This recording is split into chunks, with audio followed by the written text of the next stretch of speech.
As you might have noticed, for the last month or so, I've been uploading a bunch of learning material onto my YouTube channel. And these videos, when I originally made them, I started them mostly to supplement my income. Now, the thing is, at the time, what I was doing is I was working in commercials and music videos and things like that. And generally, what happened with that kind of work is that it was very seasonal. So you would do work for the summer and then you would do work for the winter. So during the winter and summer, you'd basically have very, very little to no work. So in order for me to make up for it, I decided, you know what, why not just make some learning videos and make up the money that I would have otherwise had if I had a full-time job. And the thing is that my distributors, publishers, whatever you want to call them, they backed out of that whole business. And so I was pretty much left onto my own devices. I basically had lost every one of those sources. I mean, granted, it's been many years since I made those videos, right? So, I mean, I wasn't expecting for it to be a party forever, but, I mean, it was one of those things where it died out, the videos were collecting dust, and I thought, they're still useful, and one of them, like an entire series of modeling that I hadn't released yet, I thought, you know what, why don't I just release it for free, and at least it'll benefit somebody, and that's how this whole thing came about.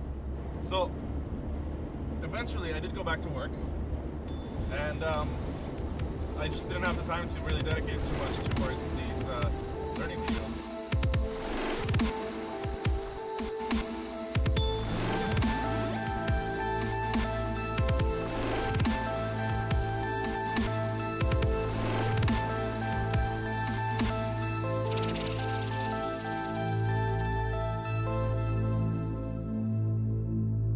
So at the moment, what I'm doing is I am helping out a friend of mine with his short film.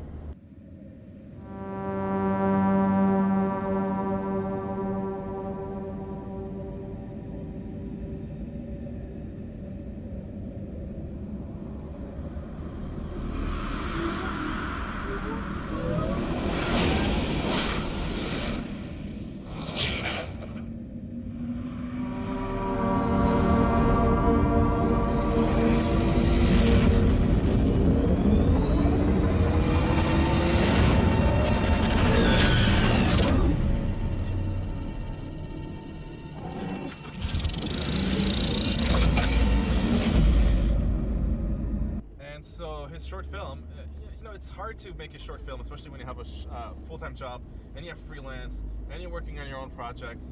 I mean, it really feels like makes you drained. So what he asked me to do is to help him out with a single asset, which is this drone asset, which again I've been using to demonstrate those UDIMs. I am creating this drone, and I'll be using this drone to go into Substance Painter and explore the whole texturing process. Now, the reason why I wanted to do Substance Painter and not Mari is because I want to explore automation in general as a topic on my channel. And so, because I want to explore automation, and Painter is so awesome at that, right? Because it provides you with so many presets and tools to automate a large part of the texturing process. It's like the perfect tool to kind of at least jumpstart that whole topic of automation. So in Painter, what you do initially when you import your models, for example, is you bake out a lot of maps that you'll be using as support later on. So once you bake out all those supporting maps, then what you do is you start dragging and dropping presets for materials. So you have like aluminum and wood and plastics and painted metal or whatever. And so as you're dragging and dropping these shaders or smart materials onto your objects, then what happens is those shaders, those presets, end up extracting those supporting maps to drive certain effects. So for example, if you have a concave part where dirt would naturally build up, then that's exactly what's going to happen. At the same time, because it comes with so many amazing presets, you don't have to look online for values for, you know, what is the roughness and reflectivity of metal, or I mean of aluminum versus steel versus iron and things like that. It has all those materials built in, so you don't really have to worry about that as much. So again, that is kind of where I want to start. The next thing that I want to get into, however, further from that, is to eventually get into Houdini and modeling procedurally, and then creating digital assets which can then be combined and reused to even further speed up the modeling process. So in some previous productions, what I had to do is I had some assets that had to be broken up with dynamics, and no one piece could penetrate another piece. So how do you go and set that up, right? And that's the kind of thing that I want to get into. So usually we'll have like houses that need to be torn down. So on Fallout 4, the cinematic for that video game, the release trailer, we had to blow up an entire town. And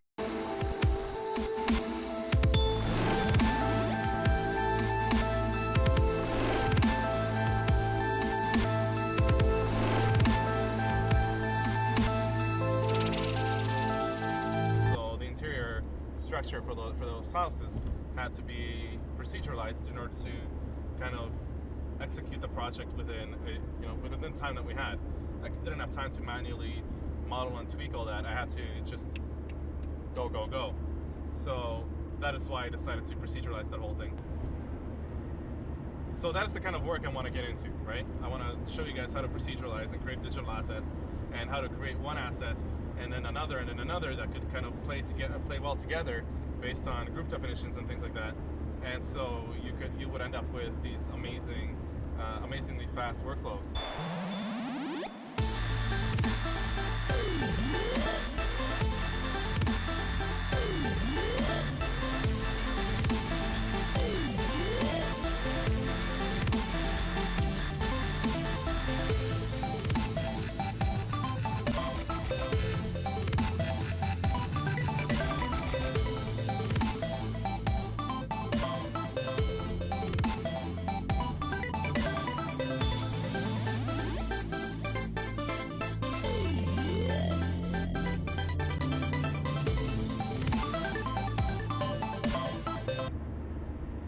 So again, that's what I want to get into.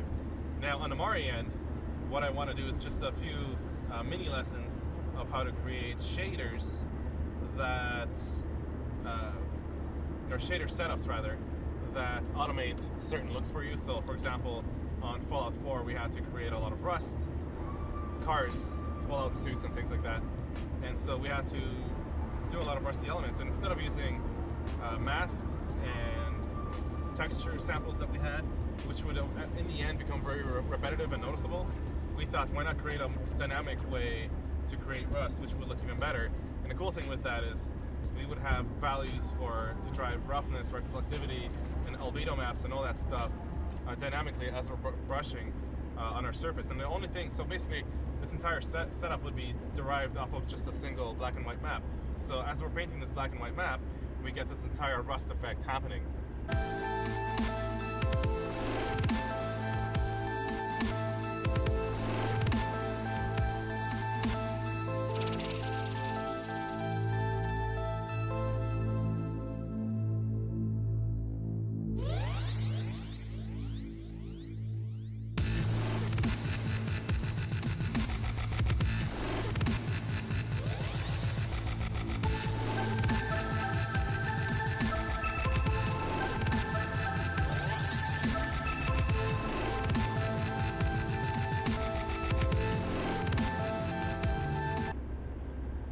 Very cool stuff.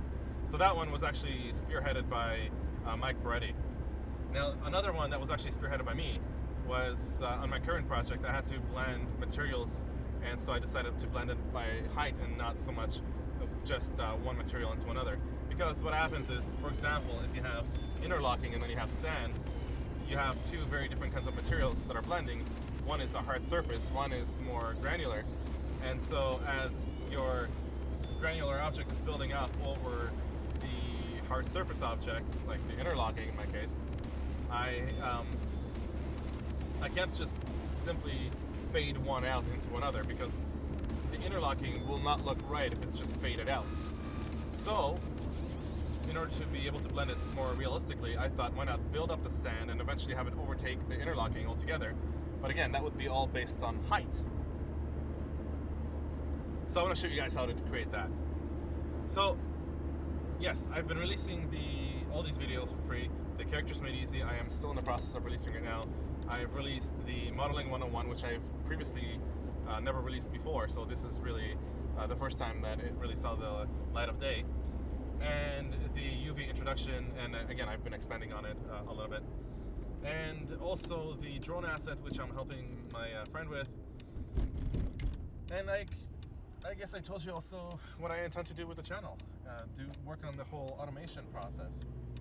So one more thing I actually wanted to say is, as far as the painter thing goes, once I'm done with those textures, I want to go into the process of, like, once you get those textures finished inside of Painter, extract those textures out of Painter and implement them into a renderer of choice. So in my case, it would be taking them out from Painter, Substance Painter, and putting them into Redshift inside of Houdini or Maya, and or at the same time, perhaps the Modo renderer as well. Again, it all depends on what you guys are interested in. So give me a comment. Give me a heads up, kind of what you're interested in, because I would hate to create chapters and have nobody really be interested in it altogether. So I guess I kind of want to do a poll, so to speak, in a way. Yeah, and also just get the whole community involved on that whole front as well. So I think that's really all I wanted to talk about. Yeah, I think that's it.